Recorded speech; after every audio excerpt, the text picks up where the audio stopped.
At the corporate dinner, my son-in-law spiked my food with a powerful laxative. I couldn't make it to the bathroom. He pointed his finger at me and said, "Look, the old man can't even hold it in anymore." The room erupted in cruel laughter. He didn't know I was the new owner of the company. So I grabbed the microphone on stage and announced my new first order as owner. "I'm glad to have you here. Follow my story until the end and comment the city you're watching from so I can see how far my story has reached. I never thought my 66 years of life would prepare me for the kind of humiliation I experienced that Thursday evening at the Meridian Hotel. The corporate dinner was supposed to be a celebration, a chance for families to mingle with colleagues and upper management. I had been looking forward to it for weeks, especially since it gave me a rare opportunity to see my daughter Avery in her professional element. The ballroom was elegant, with crystal chandeliers casting warm light over round tables draped in crisp white linens. I straightened my navy tie as I walked in, feeling proud to be there alongside Avery and her husband Ryan. At 34, my daughter had worked her way up to senior marketing coordinator at Hartwell Industries, and I couldn't have been more proud of her achievements. Ryan, on the other hand, was a different story entirely. My son-in-law had always carried himself with an air of superiority that made my skin crawl. Tonight was no exception. He wore an expensive charcoal suit that I suspected Avery had paid for, and his perfectly styled hair gleamed under the lights as he worked the room like he owned the place. "Dad, you remember Mr. Peterson from accounting, don't you?" Avery asked, guiding me toward a group of her colleagues near the bar. Her smile was bright, but I noticed the slight tension around her eyes that appeared whenever Ryan was nearby. I shook hands with Peterson, a pleasant man in his 50s who seemed genuinely interested in hearing about my background in manufacturing. We chatted about the changes in the industry over the past few decades, and I found myself relaxing for the first time all evening. That's when Ryan appeared at my elbow, carrying 2 plates from the buffet. "Harold, I got you some of the salmon. You mentioned earlier that you were hungry." His tone was friendly enough, but something about his expression made me uneasy. "That's very thoughtful of you," I replied, accepting the plate. The salmon looked delicious, perfectly grilled and garnished with asparagus and rice pilaf. Ryan had even remembered that I preferred my food without too much sauce. "I made sure to get you a good portion," he said, his hand briefly touching my shoulder. "You need to keep your strength up at your age." The comment stung, but I forced a smile. Ryan had a way of making everything sound like concern while actually being condescending. Avery had stepped away to speak with her supervisor, leaving me alone with my son-in-law. "You know, Harold," Ryan continued, lowering his voice slightly, "Avery was telling me how worried she's been about you living alone in that big house. Maybe it's time to think about something smaller, more manageable." I took a bite of the salmon, savoring the perfectly seasoned fish. "I'm doing just fine, Ryan. That house has been my home for 38 years. Of course, he said, but his smile didn't reach his eyes. "I'm just thinking about what's best for everyone. Avery spends so much time worrying about you." The conversation was interrupted when the company president took the stage to make his annual remarks. I was grateful for the distraction and continued eating my dinner while listening to the speech about quarterly achievements and future goals. About 20 minutes later, I felt the first uncomfortable rumble in my stomach.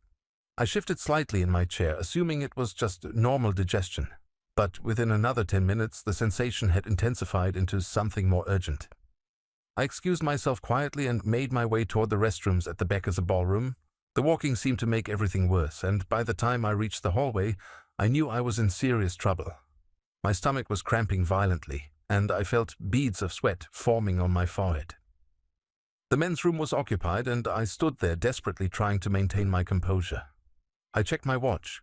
It had been exactly 45 minutes since I'd started eating the salmon Ryan had brought me. The timing seemed too coincidental, but I pushed the thought away. Surely my own son-in-law wouldn't... I couldn't wait any longer. The pressure was becoming unbearable, and I made the mortifying decision to head back toward the ballroom, hoping to find another restroom or at least make it to my car. But I didn't make it more than 10 steps before my body betrayed me completely. The humiliation was instant and total. I stood frozen in the hallway just outside the ballroom entrance, feeling the warmth spread down my legs and knowing that my worst nightmare was becoming reality.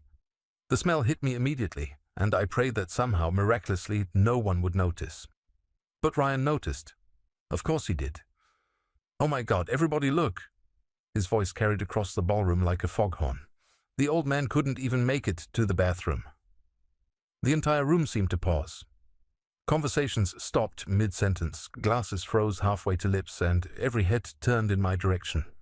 I felt like an animal caught in headlights, unable to move or think clearly. Ryan's laughter was the loudest sound in the room. "Look at him. He can't even control himself anymore." He pointed directly at me, his face twisted with cruel amusement. "This is what happens when you get old, folks. Better start buying diapers for dear old Harold." The laughter that followed wasn't universal, but it was loud enough and cruel enough to destroy what was left of my dignity. Some people looked away in embarrassment, others whispered behind their hands, but enough joined in Ryan's mockery to make me feel like the entire world was laughing at my expense. Avery's face went white as she rushed toward me. "Dad, oh my God, are you okay?" But even her concern felt tainted by the humiliation of the moment. I was her 66-year-old father, standing in a puddle of my own waste at her company's elegant dinner party, while her husband broadcasted my shame to everyone in the room. "I'm fine," I managed to say, though my voice came out as barely a whisper. "I just need to go home." Ryan was still chuckling as he walked over, making no effort to lower his voice. "Maybe next time we should make sure you use the bathroom before we leave the house, Harold. Just like a little kid." The drive home was a blur of shame and confusion. Avery had insisted on taking me, while Ryan stayed behind to handle the social damage, as he put it.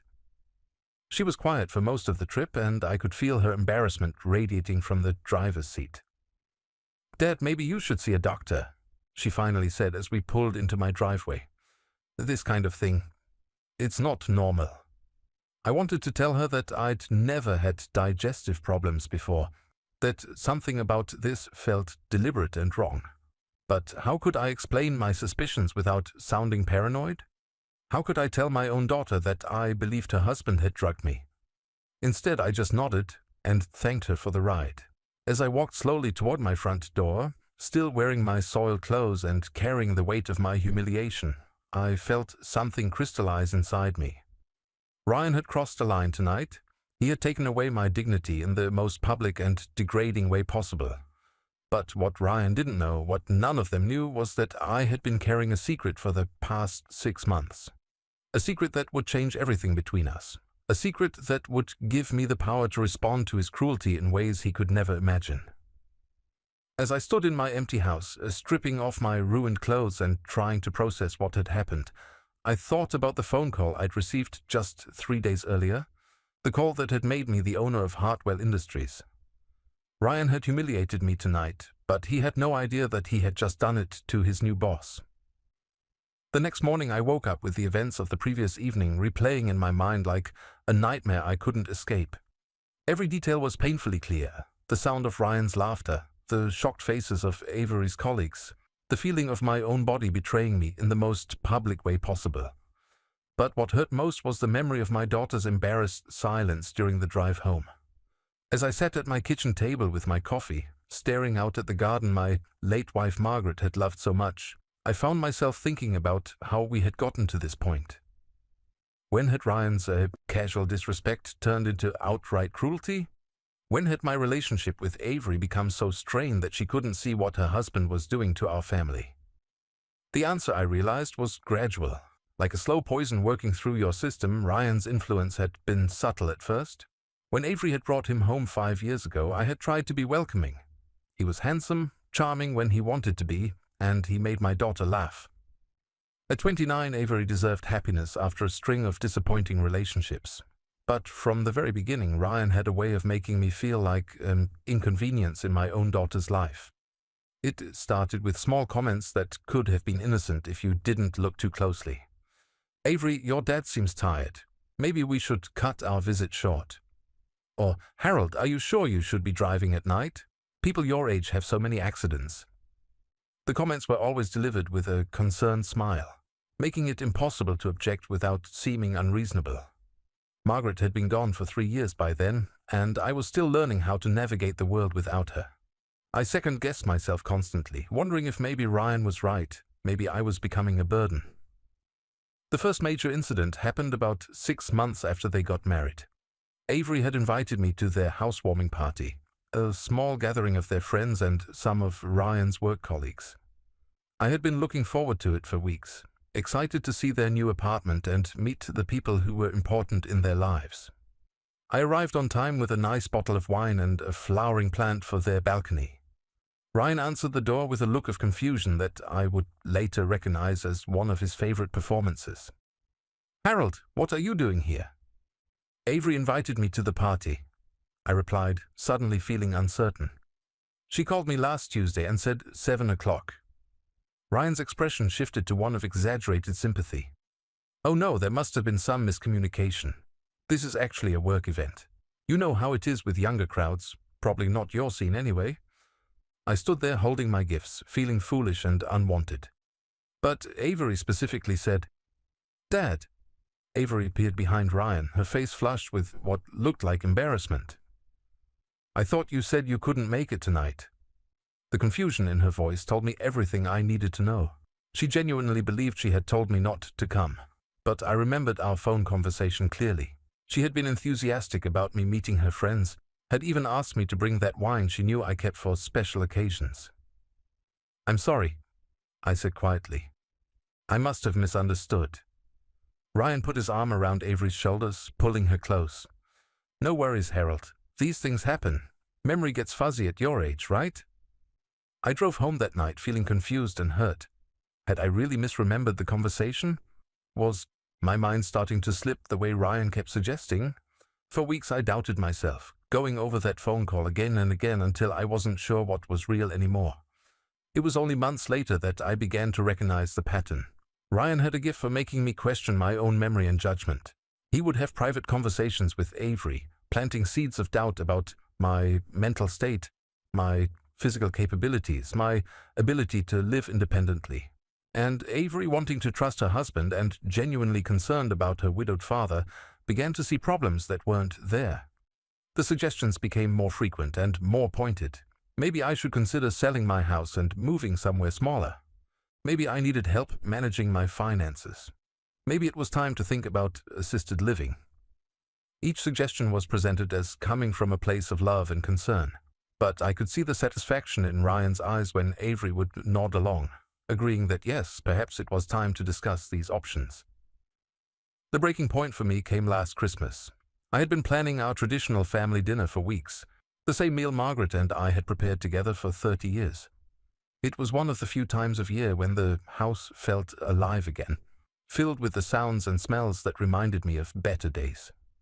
Avery had confirmed she would be there, but when Christmas morning arrived, she called to cancel.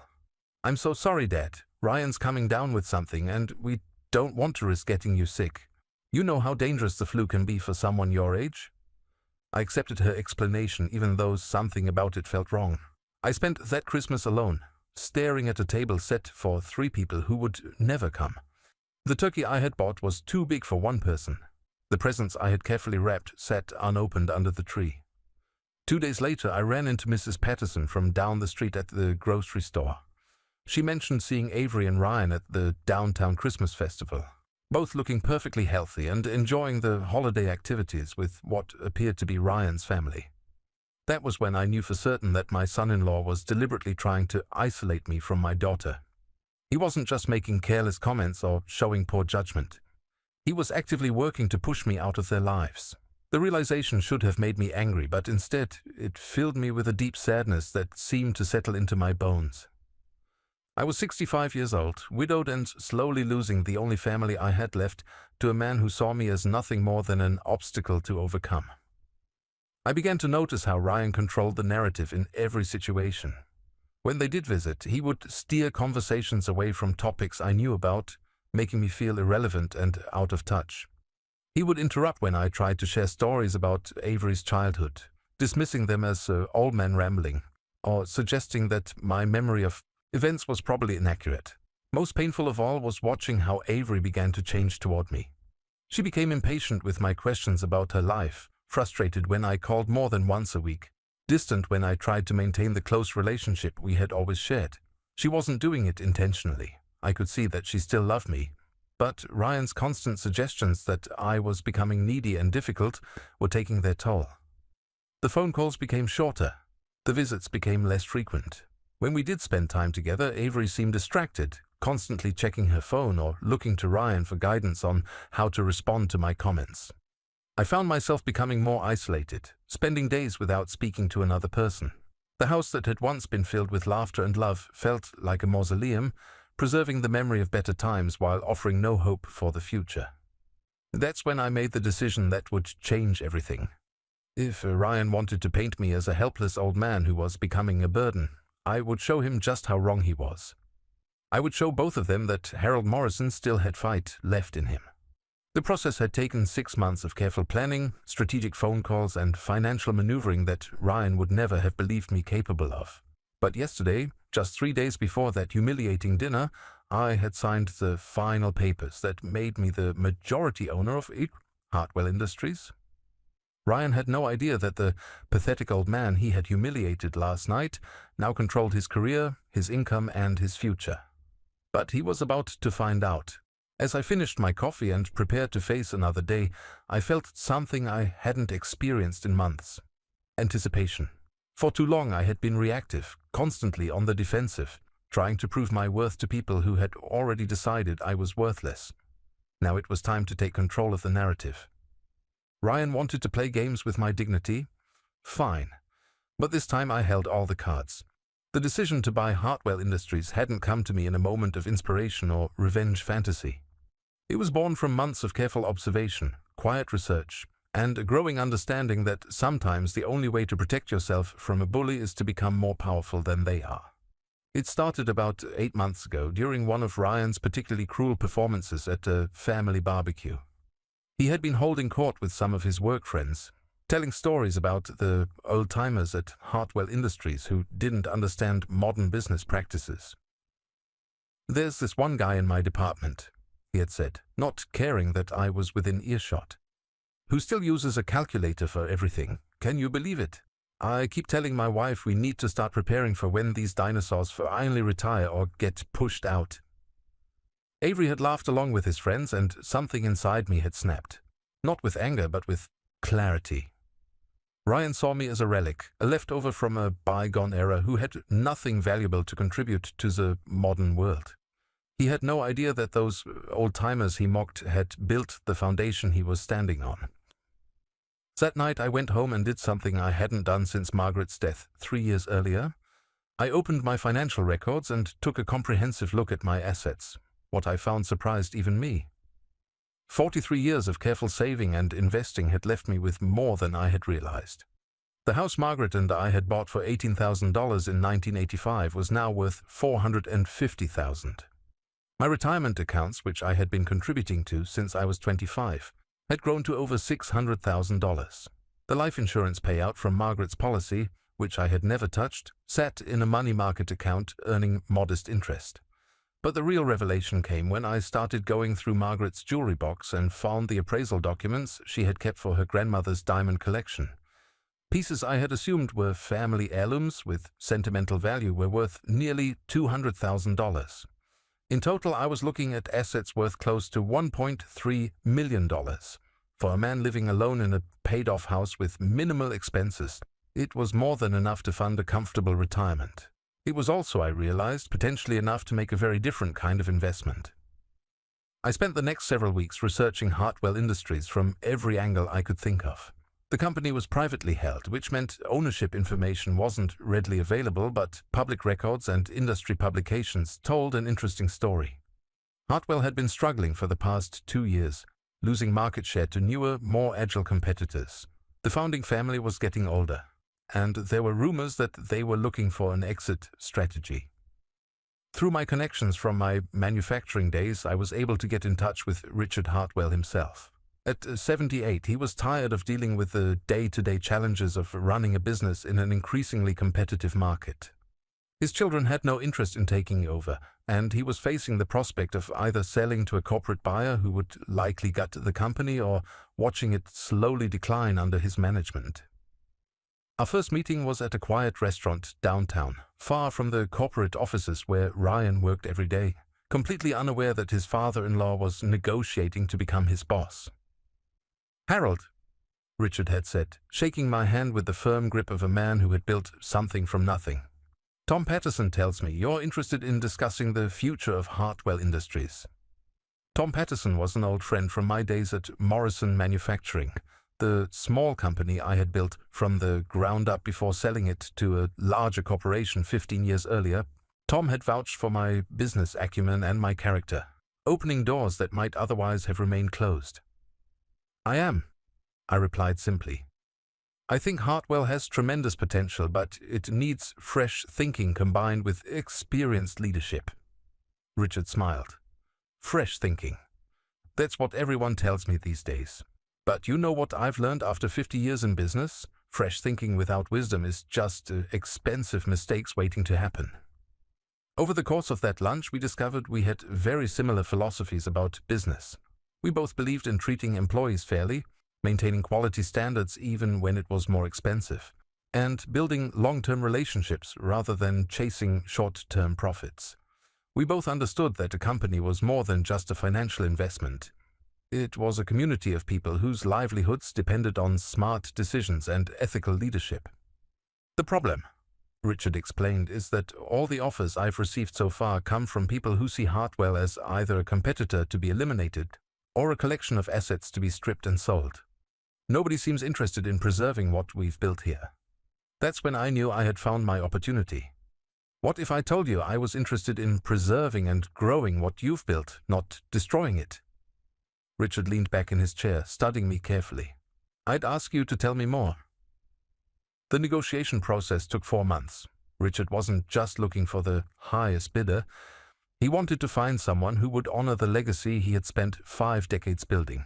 We had countless conversations about my vision for the company's future, my plans for the existing workforce, and my commitment to maintaining the values that had made Hartwell successful in the first place. The financial structure we eventually agreed upon was complex but fair. I would purchase 51% of the company for $850,000, giving me controlling interest and the authority to make operational decisions. Richard would retain 49% and stay on as chairman emeritus, providing guidance and institutional knowledge while transitioning into retirement. To fund the purchase, I liquidated nearly everything. I sold Margaret's jewelry collection, cashed out my retirement accounts despite the tax penalties, and took out a mortgage on the house I had owned free and clear. The financial advisor I consulted thought I was making a terrible mistake. Mr. Morrison, he had said, looking at my plans with obvious concern, you're risking your entire financial security on a business investment at 66 years old.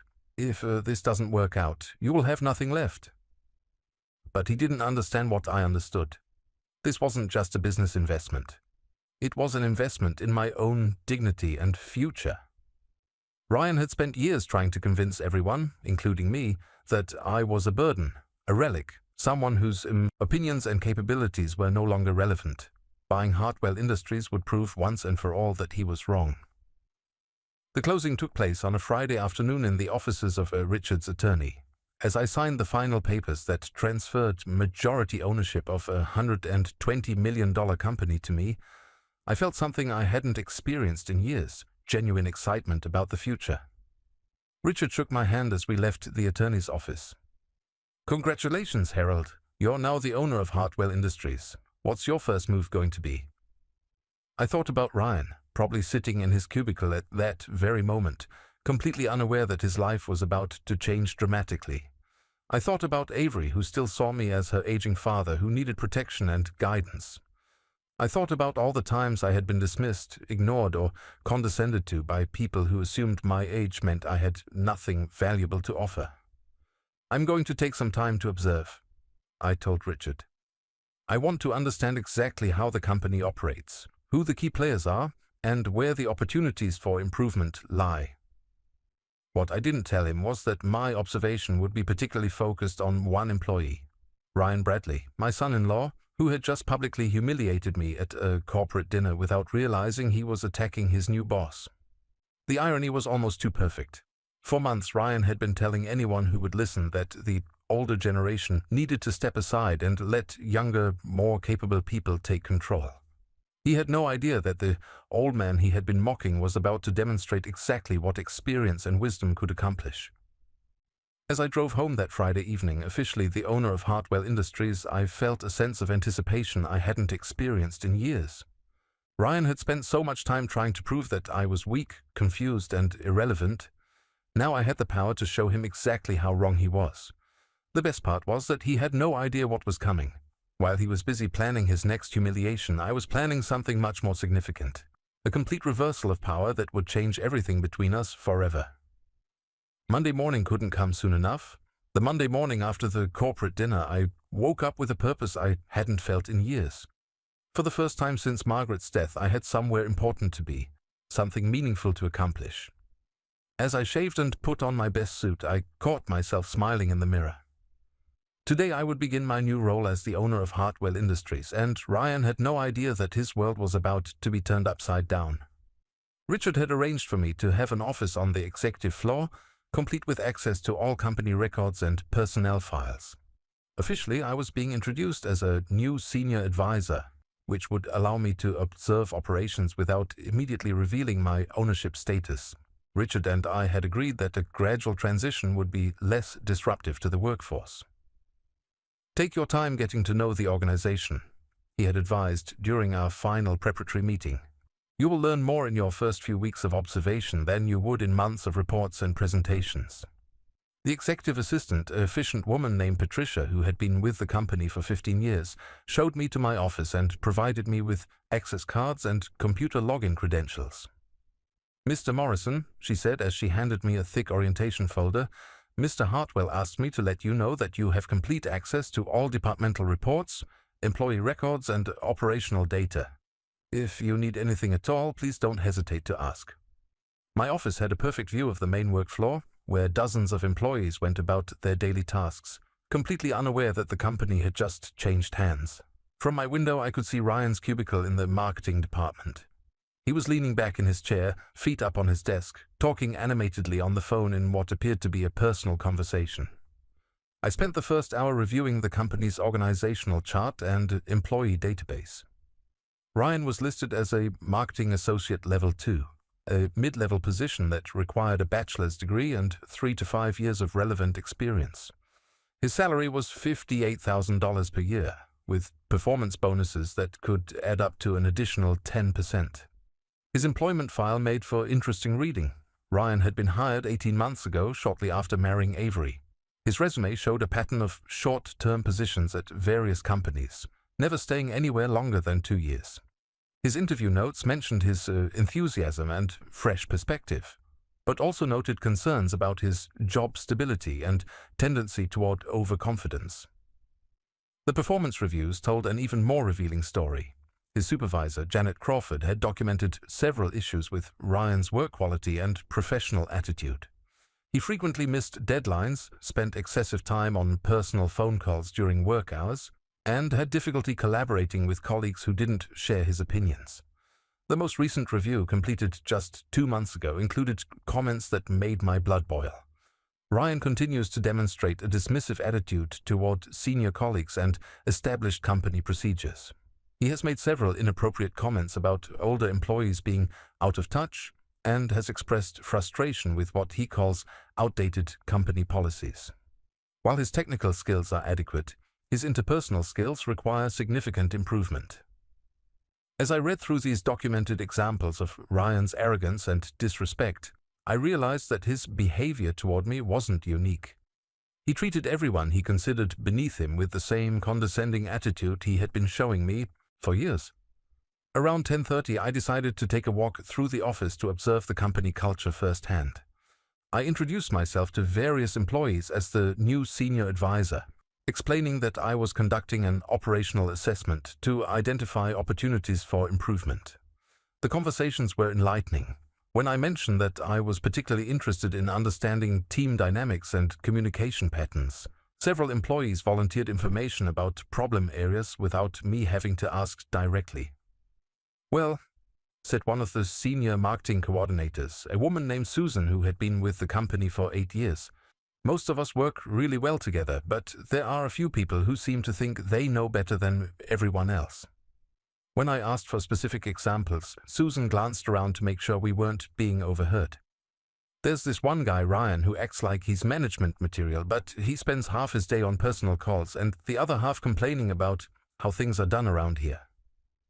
Another employee, a man in his 40s named David from the accounting department, was even more direct. Ryan Bradley is a problem waiting to happen. He's constantly making jokes about the old folks who work here, like experience is something to be ashamed of instead of valued.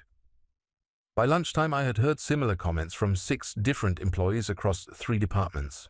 Ryan wasn't just disrespectful to me. He was creating a toxic environment for anyone he deemed inferior, which apparently included most of his colleagues. After lunch, I positioned myself in the break room with a cup of coffee and my laptop, creating the perfect opportunity to observe Ryan's interactions with his co-workers. I didn't have to wait long. Ryan entered the break room around 1:15 with 2 other marketing associates. He immediately dominated the conversation with a loud commentary about the weekend football games, peppered with crude jokes and inappropriate comments about the cheerleaders. "You know what this place needs," he said, gesturing around the break room with obvious disdain. "A complete overhaul. Half the people here are just marking time until retirement, and the other half are too scared to suggest any real changes." One of his companions, a young woman who looked uncomfortable with the direction of the conversation, tried to change the subject. "I thought the new senior advisor seemed nice. Mr. Morrison?"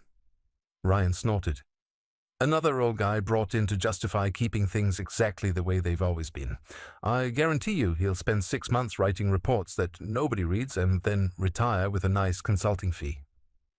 I took a slow sip of my coffee, fighting the urge to introduce myself right then and there. Instead, I continued listening as Ryan launched into a detailed critique of everything he felt was wrong with the company. "The problem with places like this," he continued, clearly enjoying his role as the voice of progressive thinking, "is that they're run by people who think experience matters more than innovation. They'd rather do things the slow, expensive way because that's how they've always done it." His companion looked even more uncomfortable. "I don't know, Ryan. Some of the senior people here have really good insights." "Please," Ryan scoffed. "Like who? Give me one example of someone over 50 in this building who has had a genuinely innovative idea in the past 5 years." I could have answered that question immediately. Richard Hartwell had implemented 3 major process improvements in the past 2 years that had saved the company over $200,000 annually.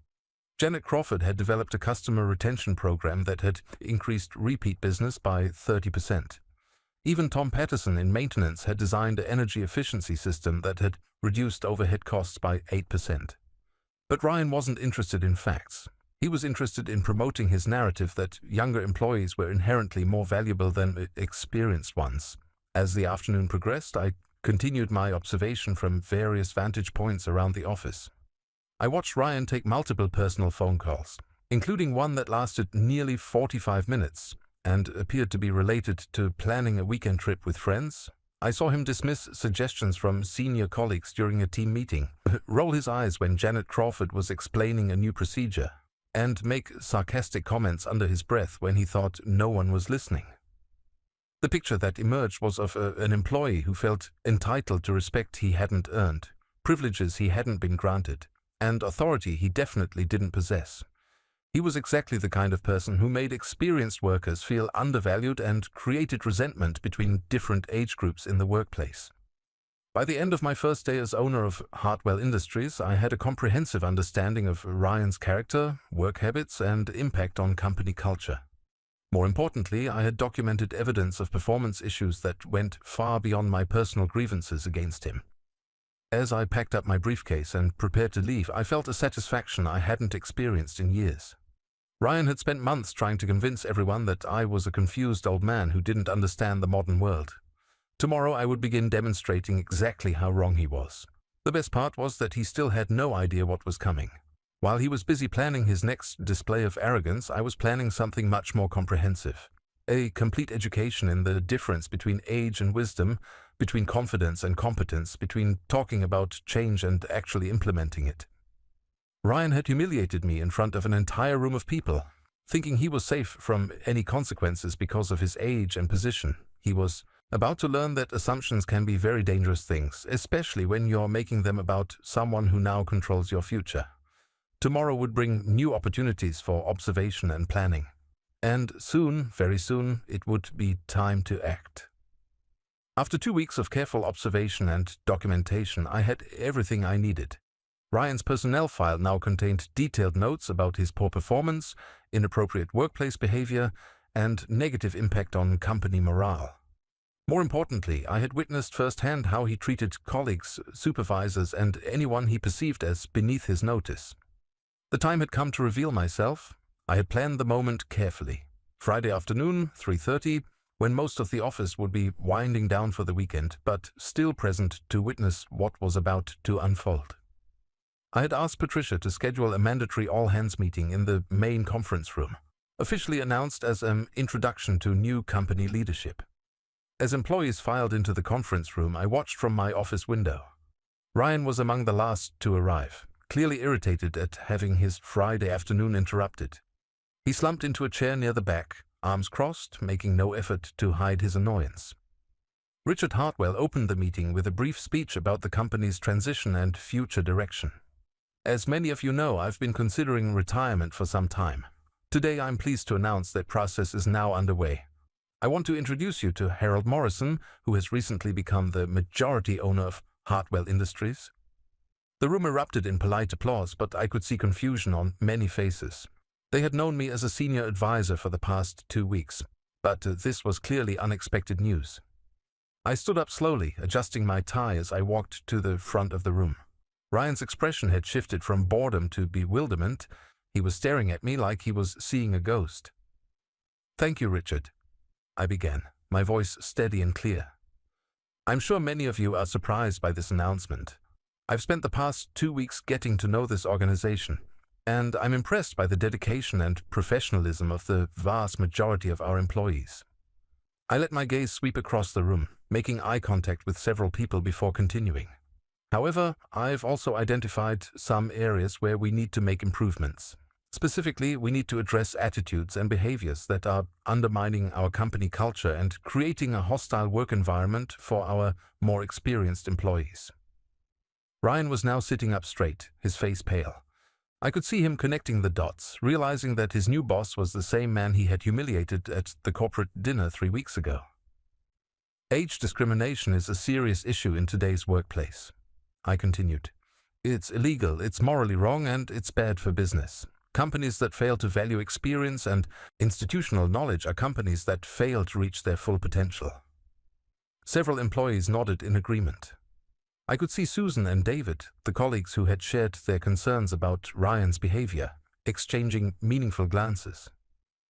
"Over the next several weeks, we'll be conducting a comprehensive review of all personnel policies and procedures. We'll also be evaluating employee performance with particular attention to professionalism, respect for colleagues, and adherence to company values."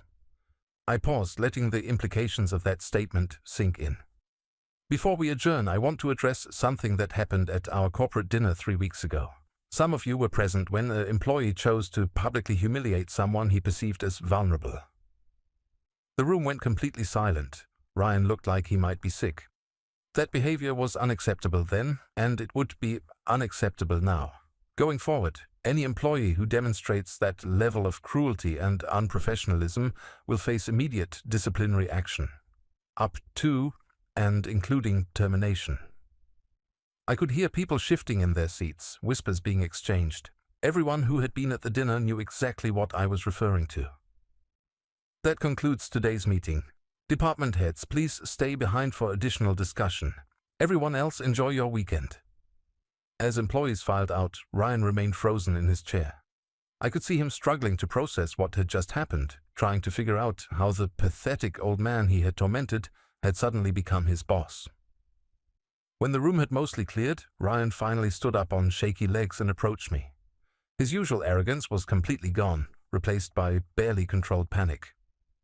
"Mr. Morrison," he stammered, "I had no idea. I didn't know you were—" "You didn't know I was what, Ryan?" I asked calmly. "You didn't know I was a human being deserving of basic respect. You didn't know I was someone with feelings who could be hurt by your cruelty. It was just a joke," he said weakly. "I didn't mean anything by it." "A joke? I repeated, letting the words hang in the air. You think drugging someone's food and then publicly mocking them when they become ill is a joke? Ryan's eyes went wide. I don't know what you're talking about. Of course you do, I said quietly. You know exactly what you did. The question is whether you're going to continue lying about it or finally show some accountability for your actions. For a moment, Ryan looked like he might try to maintain his denial. Then his shoulders slumped in defeat. How did you know? Because I'm not the senile old fool you think I am, I replied. I knew something was wrong when I became violently ill exactly 45 minutes after eating the food you brought me. I knew it wasn't a coincidence that you happened to be watching when it happened. And I knew it wasn't an accident that you had your phone ready to record my humiliation. Ryan's face crumpled. Please, Mr. Morrison, I was wrong. I made a terrible mistake. But I need this job. Avery and I have bills, we have a mortgage. You should have thought about that before you decided to torment your father-in-law, I said, my voice still calm but with an edge of steel. You should have considered the consequences before you chose cruelty over kindness. What are you going to do? He asked, his voice barely above a whisper. I looked at him for a long moment, this man who had spent years trying to convince everyone that I was weak, confused, and irrelevant. He was trembling now, his carefully constructed facade of superiority completely shattered. I'm going to do what should have been done months ago, I said finally. I'm going to hold you accountable for your actions and your attitude. I walked over to my briefcase and pulled out a thick folder. This contains documentation of your performance issues over the past 18 months. Missed deadlines, excessive personal phone calls, inappropriate comments about colleagues, insubordination toward supervisors. Ryan stared at the folder like it was a poisonous snake. Your direct supervisor, Janet Crawford, has recommended your termination on 3 separate occasions. The only reason you still have a job is that previous management was reluctant to deal with the paperwork and potential legal complications. Mr. Morrison, please, Ryan begged. Give me another chance. I'll change. I'll be a better employee, a better person. You're right, I said, closing the folder. You will change, but you won't be doing it here. I handed him a sealed envelope.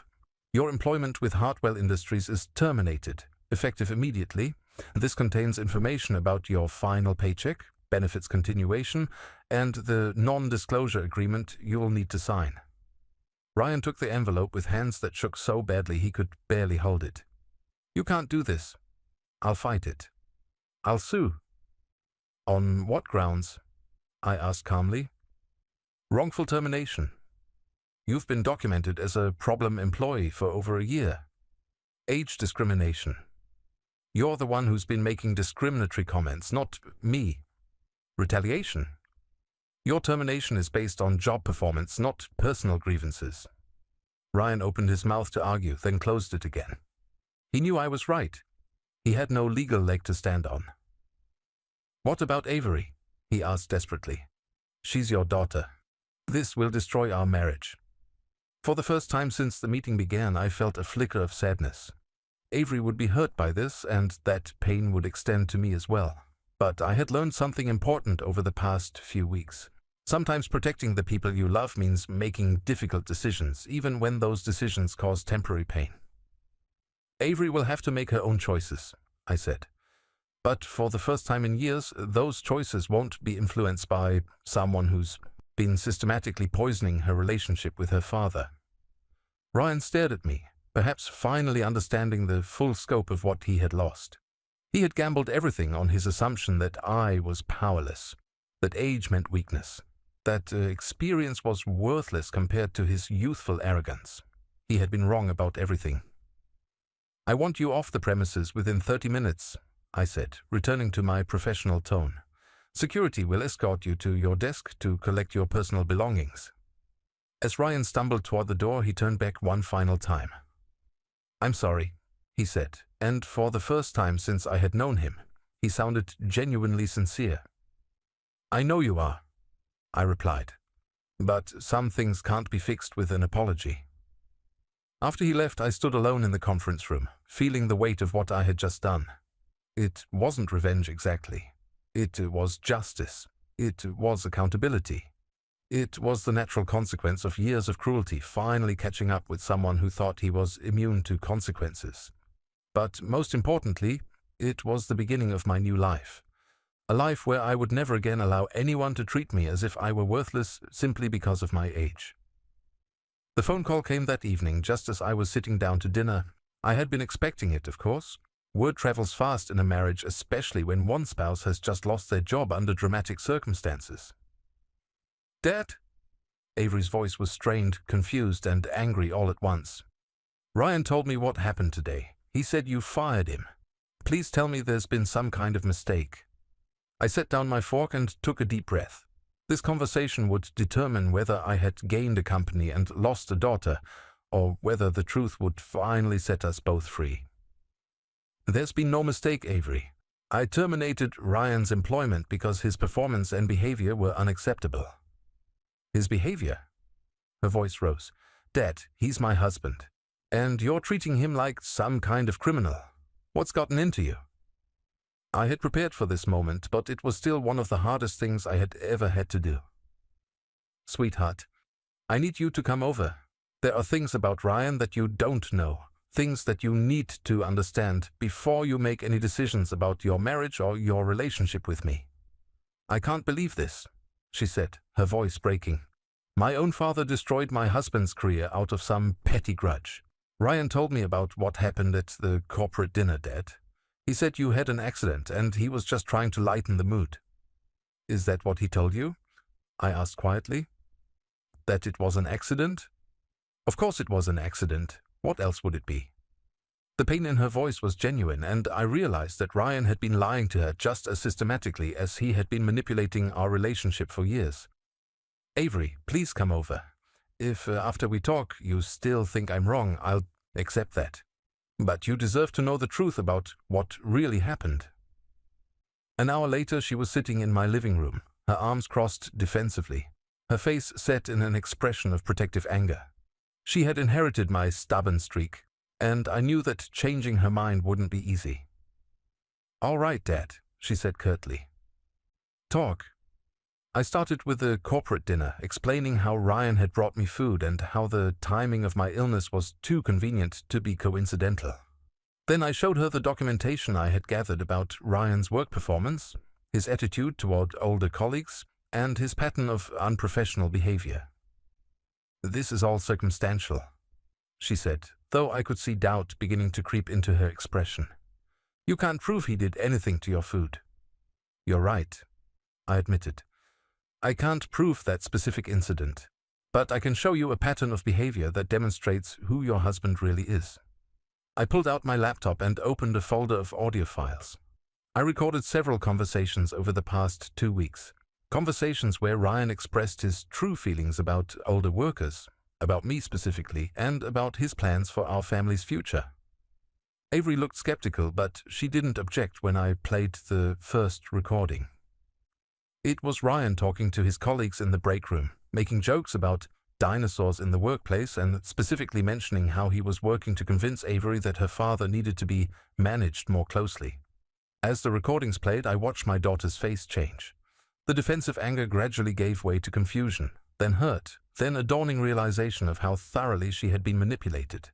The most damaging recording was from Ryan's phone conversation with someone I later learned was his brother. In it, Ryan laughed about how easy it was to control Avery's relationship with her father, how he had convinced her that I was becoming a burden, and how he planned to eventually convince her to have me declared incompetent so they could gain control of my assets. When that recording finished, Avery sat in stunned silence for several minutes. When she finally spoke, her voice was barely a whisper.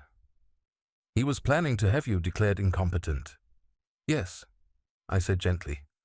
"He's been working towards that goal for months, maybe years. Every comment about my memory, every suggestion that I shouldn't be living alone, every time he made you worry about my mental state. It was all part of a long-term plan to gain control." Avery buried her face in her hands. "I can't believe this. How could I have been so blind?"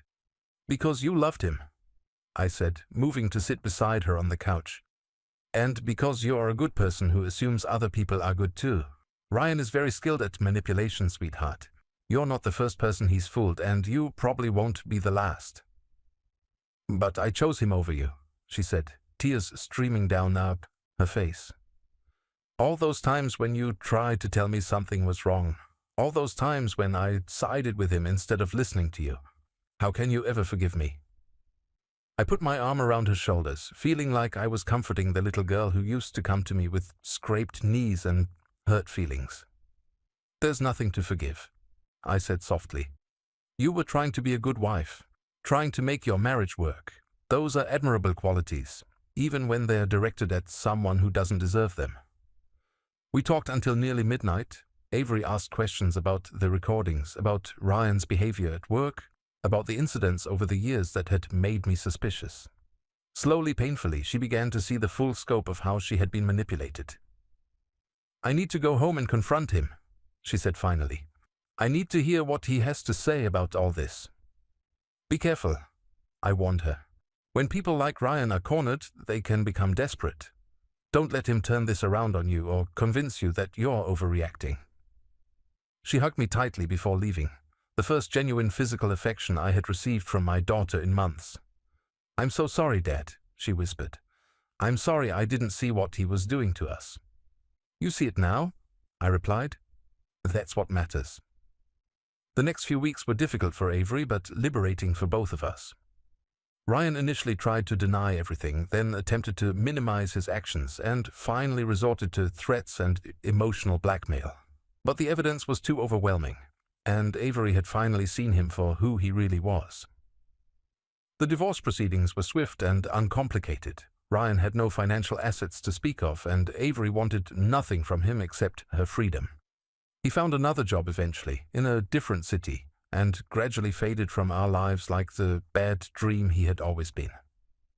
Meanwhile, I threw myself into running Hartwell Industries with an energy and enthusiasm I hadn't felt in years. The company began to thrive under new leadership that valued experience alongside innovation, that treated all employees with respect regardless of their age, and that focused on sustainable growth rather than short-term profits. 6 months after Ryan's termination, Avery surprised me by asking if she could join the company. Her marketing background and fresh perspective, combined with her newfound appreciation for wisdom and experience, made her an invaluable addition to our team. "I want to work somewhere that values people for who they are, not just how old they are," she explained during her interview. "And I want to work with you, Dad. I've missed that." Working together gave us the opportunity to rebuild our relationship on a foundation of mutual respect and shared goals. Avery proved to be an excellent employee, bringing innovative ideas that complemented rather than replaced our established practices. More importantly, she became my daughter. Again, not just in name but in spirit. 1 year after the corporate dinner that had changed everything, we held Hartwell Industries' annual employee celebration. This time it was truly a celebration of our success, of our team, and of the culture of respect and inclusion we had built together. As I stood at the podium looking out at our employees and their families, I thought about how much had changed. I was no longer the lonely widower being systematically isolated by a manipulative son-in-law. I was a successful business owner, a respected leader, and most importantly, a father who had reclaimed his relationship with his daughter. "This past year has taught me something valuable," I told the assembled group. "It's taught me that age isn't something to be ashamed of or apologetic about. Experience isn't a liability to be overcome. It's an asset to be valued. And wisdom isn't the enemy of innovation.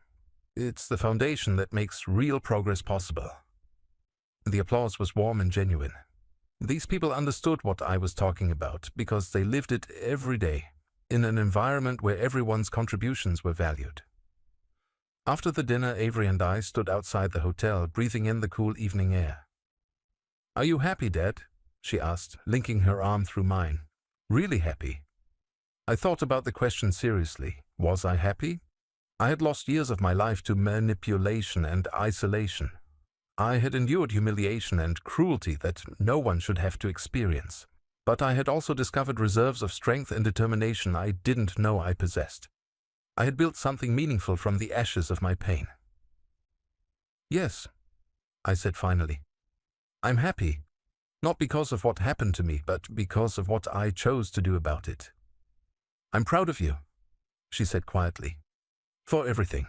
For buying the company, for standing up to Ryan, for giving me the chance to see the truth. As we walked to our cars, I reflected on the journey that had brought me to this moment. Ryan had tried to break me, to convince everyone, including myself, that I was worthless because of my age. Instead, he had inadvertently pushed me to discover just how much strength I still possessed. The humiliation at that corporate dinner had been the catalyst for the most transformative year of my life. I had reclaimed my dignity, rebuilt my relationship with my daughter, and found new purpose in leading a company that embodied the values I believed in. Most importantly, I had learned that it's never too late to fight back, never too late to prove your worth, and never too late to find happiness on your own terms. As I drove home to the house that was finally peaceful again, I smiled at the thought of Ryan wherever he was now, hopefully having learned that age and experience are not things to be mocked, but respected. And if he hadn't learned that lesson yet, well, life has a way of teaching us all eventually. Some battles are worth fighting, especially when the victory brings not just justice but peace,